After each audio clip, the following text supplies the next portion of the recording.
né? É. É cheio, o minimalismo, ele é cheio de coisinhas que no senso comum mostram uma coisa que não tem nada a ver com a ideia base, com a ideia... Tipo, como que é uma casa minimalista?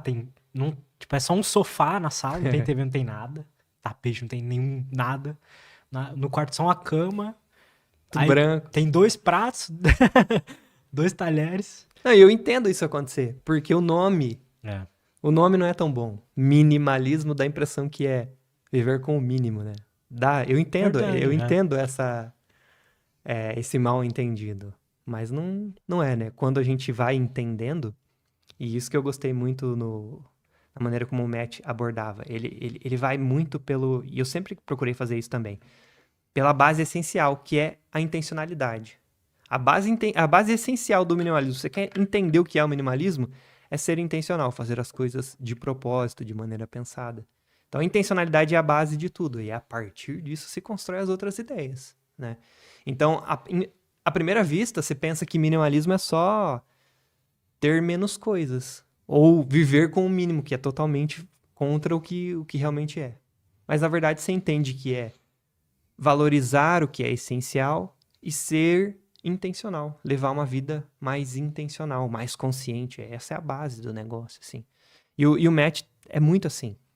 E quando eu descobri o minimalismo, eu tinha 20 e pouquinhos, ainda morava, 23 eu acho. Morava com os meus pais.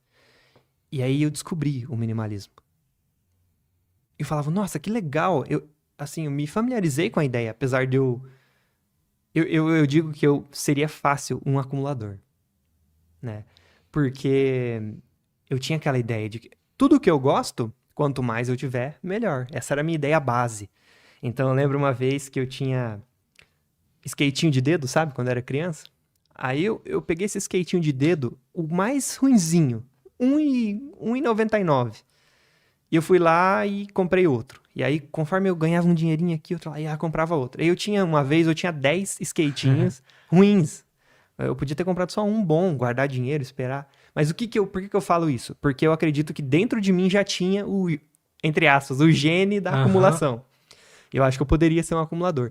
Mas eu descobri o minimalismo ainda na casa dos meus pais. Então a única coisa que eu tinha eram as minhas coisas ali. Então eu não podia aplicar as ideias minimalistas na casa inteira. Porque na casa não estava ao meu alcance. Eu comecei a aplicar aquilo nas minhas coisas. E quando eu fui para minha primeira vez que eu morei, né, fora da casa dos meus pais, a gente alugou um apartamento bem pequenininho, que é o que a gente podia pagar. E casou, porque daí eu descobri o minimalismo. E a gente não podia ter muita coisa. Tudo que a gente ia comprar, a gente tinha que saber onde ia ficar. Tipo, se a gente ia comprar um ventilador, a gente já pensava, bom, onde que ele vai ficar guardado? Porque a casa era pequena. Uhum. Então foi muito legal pra mim. Eu tive um encontro com o minimalismo quando eu entrei na minha primeira casa, assim, mais ou menos. E aí, em vez de eu viver uma vida ali, construir já uma vida adulta como acumulador, não, eu já iniciei com um olhar mais minimalista. E aí isso facilitou muita coisa, assim, sabe? E aí, beleza, esse é um ponto. Esse ponto das coisas, dos objetos, é muito legal. Mas pra mim já era algo que não precisava dar tanta atenção. Não tinha tanto trabalho de destrar ali. E aí, Aham. por que eu falo que eu gosto muito dos vídeos do Matt? Porque foca na parte mais legal do minimalismo. Que é a maneira como a gente gasta o nosso tempo, a nossa energia. Que é focar além dos objetos. Essa parte que me encanta, assim, no minimalismo. Além dos objetos, sabe? E até por isso que o nome do canal não tem a ver com minimalismo, mas sim algo mais abrangente. Uhum. Porque eu utilizo as ideias minimalistas e aí vai se criando uma nova coisa, assim, né? Eu chamo de minimalismo essencialista, assim. Que eu gosto muito das ideias minimalistas, mas eu sou muito influenciado pelo livro Essencialismo. Aham. Que, pra quem não sabe, tem gente que não sabe a diferença, que é sutil, entre o que é minimalismo e essencialismo. Eu mesmo não sei qual que é. Minimalismo é um movimento. Tem várias pessoas que falam, escrevem, criam conhecimento sobre isso. Essencialismo é um livro, Aham. né, do Greg McKeown. Esse livro é muito bom, inclusive. Muito bom. É um dos meus livros preferidos, assim. E no livro Essencialismo, você percebe que existe a mesma base, que é a intencionalidade. Só que o livro Essencialismo, ele trata mais da forma como a gente gasta o tempo e dinheiro, como a gente lida com compromissos em geral. Essa é a parte o tema assim, principal do livro. É. E eu acho que essa lógica de ser essencialista, ela pode ser aplicada em tudo, assim, sabe? E o que que é ser essencialista? É você identificar o que é essencial e proteger e buscar essas coisas, sabe? Então isso me encanta demais. E por que que eu falo que é minimalismo essencialista o que eu abordo? Porque eu falo sobre o minimalismo, mas o foco na parte...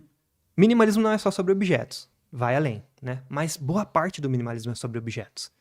Mas eu gosto muito dessa parte, da parte de como a gente gasta nosso tempo e energia. Eu acho que é ali que as transformações mais incríveis acontecem. E é como se fosse o próximo passo. Tipo, beleza, organizei, tenho ordem material. E vou continuar mantendo-a. E agora, o que que eu faço com esse espaço que eu liberei? E aí a gente intencionalmente vai criando essa vida e utilizando esse espaço da melhor forma, sabe? Cara, perfeito. Legal, eu nunca tinha entendido que a visão do minimalismo e do essencialismo era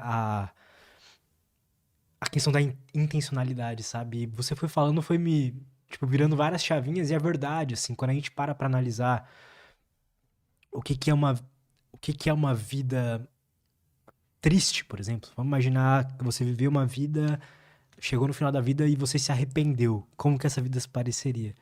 Eu acho que seria uma vida onde você é meio que escravo do que as pessoas, as coisas demandam de você, sabe? Você é meio que escravo das coisas, você é meio que escravo do consumo. Tipo, você tá triste, vou lá comprar alguma coisa. Tô triste, vou comer um sorvete. Você não tá intencionalmente entendendo o que tá acontecendo, você tá... Existe uma indústria, sei lá, que cumpre um papel ali de, entre aspas, se aproveitar de um sentimento que você tá sentindo, e aí você acaba meio que indo automaticamente. Você é um refém Um disso. refém, é. Aham. E é interessante isso, cara, porque a gente tá falando de rede social. Eu acho que é a mesma coisa quando a gente entra numa rede social, a gente tem que ter uma intenção do que a gente tá indo fazer ali.